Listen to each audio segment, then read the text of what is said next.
শুন এইসব দেখ ক তোকে যে মুই তুই করে কইছ সেখানে অনেক মানুষের অনেক সমস্যা আছে, মানুষের অনেক মুখ আছে, মেলায় খারাপ কথা কছে। আমি বলি এই যে দাদা ছোটবেলা থেকে আমাকে হাতে করে মানুষ করছে, ঠিক আছে? বাজারে যখন যাইতো তখন হচ্ছে আমার জন্য খাবার নিয়ে আসতো।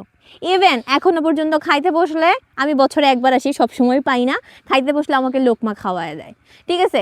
আর আমাদের অঞ্চলের নিয়মই হচ্ছে যারা একদম ক্লোজ, ঠিক আছে, তাকে তুই করেই বলে। এখন যদি আমি আমার দাদা আপনি করে বলতে যাই, আমার এটা জীবনেও আসবে না, আমি বলতেই পারবো না, কারণ আমার দাদা তুই, আমি ছোটবেলা থেকে দাদাকে তুই বলে করে দিচ্ছি, তাইলে কি দাদা? অনেকে খারাপ কমেন্ট করছে যে একটা মুরব্বী মানুষকে কেন তুই করে বলতেছে বেয়াদব। না আসলে আমি বলি যারা হয়তো এইভাবে বলছে, হয়তো তারা শহরে থাকে, হয়তো গ্রামীণ পরিবেশের সাথে তারা হয়তো বা অভ্যস্ত না, বা থাকলেও তাদের এলাকায় হয়তো অন্যরকম করে কথা বলে। এক এক এলাকার কথা বলার ধরন, তারপরে আত্মীয়তার ধরন এক এক রকম হবে, এটাই স্বাভাবিক। এটা নিয়ে মানুষের আসলে আমার মনে হয় না মাথা ঘামানোর কোনো দরকার আছে।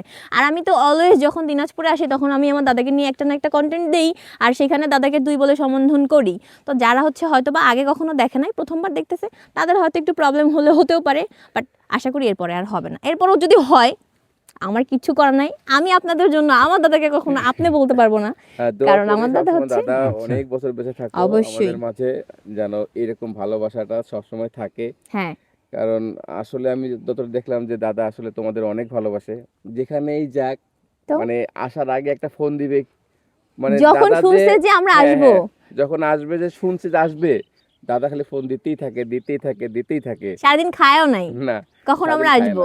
তাহলে এখন দাদা একটা গাড়ি নেই, গাড়ি ছিল বিক্রি করে দিছে কোনো একটা কারণে, আবার গাড়ি কিনবে। ওই গাড়ি নিয়ে রেডি থাকে যে কখন আমার নাতি আসবে, নাতিন আসবে, আমি ওইখানে যাই নিয়ে আসবো, এই সবসময় রেডি থাকে। হ্যাঁ, আর আসলে আমি বলি আপনারা যারা ওই যে দাদাকে তুই বলা নিয়ে বাজে মন্তব্য করতেছেন, প্লিজ করবেন না, কারণ হচ্ছে আমাদের এলাকার নিয়মই এটা।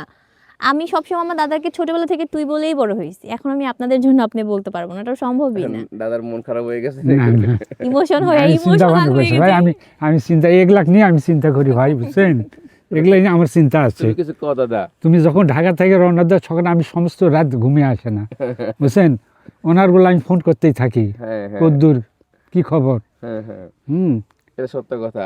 আর আমি এখনো দেখছি যে একসঙ্গে খালে ওই ওরে খাওয়াই দেয়। আসলে দাদা দাদির ভালোবাসা এটা আসলে অন্যরকম, যারা পায় না এটা তারা বুঝবে না, ঠিক আছে? আলহামদুলিল্লাহ সেই দিক থেকে আমরা ভাগ্যবতী, ভাগ্যবান যে দাদা দাদির আদরটা পাই। একজন চলে গেছে, বাট আছে একজন, সে ওই অভাবটা পূর্ণ করে দেয়। আলহামদুলিল্লাহ। আলহামদুলিল্লাহ। দাদা এরকম ভালোবাসুক, আর দাদার সবসময় হ্যাঁ, আপনারা সবাই দাদার জন্য দোয়া করবেন যেন আমার দাদা